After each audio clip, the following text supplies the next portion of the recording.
When I was young, my family lived overseas. I lived in Indonesia for a few years. And my mother, she didn't have the money to send me where all the American kids went to school.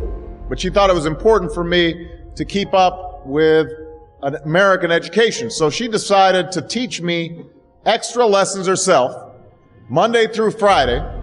But because she had to go to work, the only time she could do it was at 4:30 in the morning.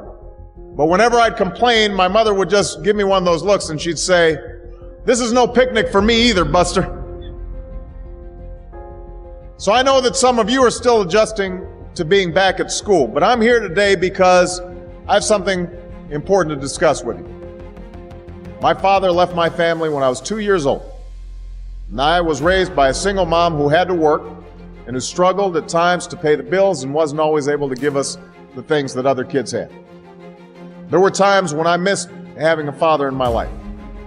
There were times when I was lonely and I felt like I didn't fit in. So I wasn't always as focused as I should have been on school. And I did some things that I'm not proud of. And I got in more trouble than I should have.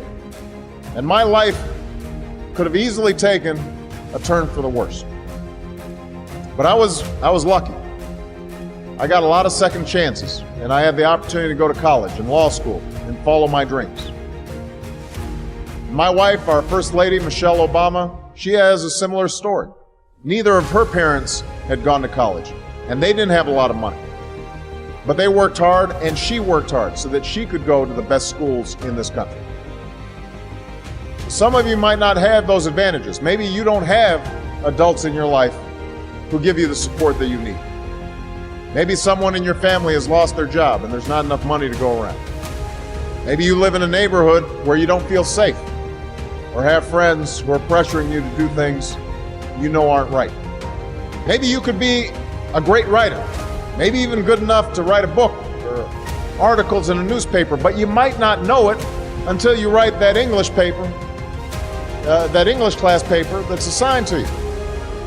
Maybe you could be an innovator or an inventor, maybe even good enough to come up with the next iPhone or the new medicine or vaccine, but you might not know it until you do your project for your science class.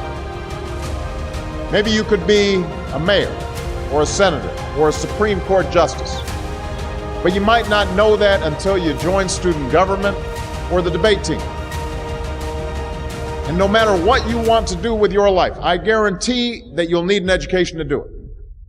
You want to be a doctor or a teacher or a police officer? You want to be a nurse or an architect? A lawyer or a member of our military? You're going to need a good education for every single one of those careers. You cannot drop out of school and just drop into a good job. You've got to train for it and work for it and learn for it. And this isn't just important for your own life and your own future. What you make of your education will decide nothing less than the future of this country. The future of America depends on you. What you're learning in school today will determine whether we as a nation can meet our greatest challenges in the future. You'll need the knowledge and problem-solving skills you learn in science and math to cure diseases like cancer and AIDS, and to develop new energy technologies and protect our environment. You'll need the insights and critical thinking skills you gain in history and social studies to fight poverty and homelessness, crime and discrimination, and make our nation more fair and more free. You'll need the creativity and ingenuity you develop in all your classes to build new companies that will create new jobs and boost our economy. We need every single one of you to develop your talents and your skills and your intellect so you can help us old folks solve our most difficult problems. If you don't do that, if you quit on school, you're not just quitting on yourself, you're quitting on your country.